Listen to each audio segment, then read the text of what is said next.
விவேக சிந்தாமணி என்ற நூலிலிருந்து இன்றைய தினம் 112வது பாடலும் விளக்கமும் சிறப்பாக தொகுத்து வழங்குகின்றார் தமிழருவி வானொலியின் செந்தமிழ் தேனி தக்கோலம் என் ஜெல்நாதன் ஐயா அவர்கள் உத்தரமேரூரிலிருந்து. வாருங்கள் அமுதே வருவாய் நிறைவாய் தருவாய்.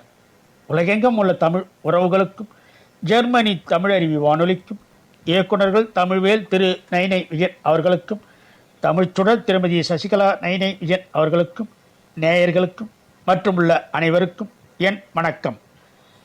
விவேக சிந்தாமணி எனும் தலைப்பில் அந்நூலில் உள்ள பாடல்களையும் என்னுள் பதிந்த கருத்து தெளிவுரையும் வழங்குகிறேன். தக்கோலம் என் ஜலநாதன், உத்திரமேரூர், தமிழ்நாடு.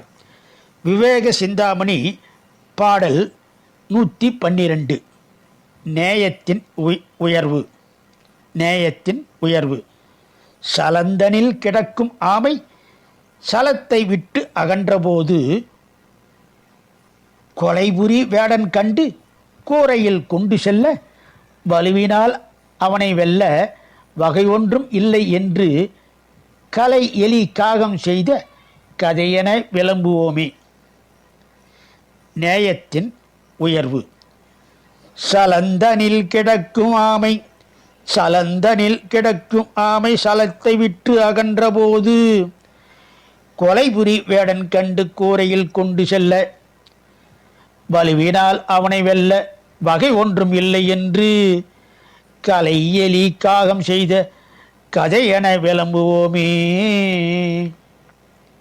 நீரில் வாழும் ஆமையானது அந்நீரை விட்டு அகன்றபோது அதை கொலை தொழிலை உடைய வேடன் பிடித்து கொண்டு தன் குடிசைக்கு போக அந்த ஆமைக்கு நட்பான மான், எலி, காக்கை என்னும் இவை தம் வலிமையால் அந்த வேடனை வெல்ல முடியாது என்று எண்ணி தந்திரத்தால் ஆமையை தப்பிக்க செய்த செயல் போலாகும் நீ செய்த செயல். இப்படிப்பட்ட கதையை பஞ்சதந்திரத்தில் காணலாம். மீண்டும் பாடலை பார்க்கலாம். நேயத்தின் உயர்வு.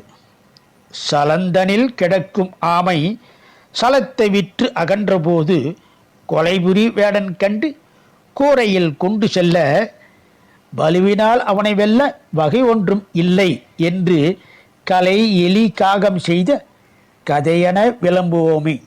இத்துடன் இன்று நிறைவு செய்து தொடர்ந்து வரும் நாட்களில் விவேக சிந்தாமணியில் உள்ள பாடலில் என்னுள் பதிந்த கருத்து தெளிவுரையும் பார்ப்போம்.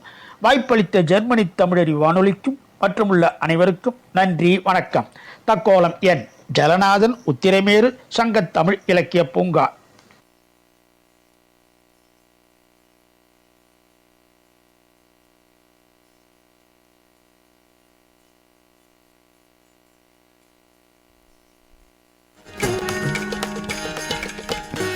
நேயர்கள் இதுவரை கேட்டது விவேக சிந்தாமணி என்ற நூலில் இருந்து 112வது பாடலும் விளக்கமும். சிறப்பாக தொகுத்து வழங்கியவர் தமிழருவி வானொலியின் செந்தமிழ் தேனி தக்கோலம் என் ஜெல்நாதன் ஐயா அவர்கள் உத்தரமேரூரிலிருந்து. நன்றிலையா. மீண்டும் இணைந்து கொள்வோம். நன்றி, வணக்கம்.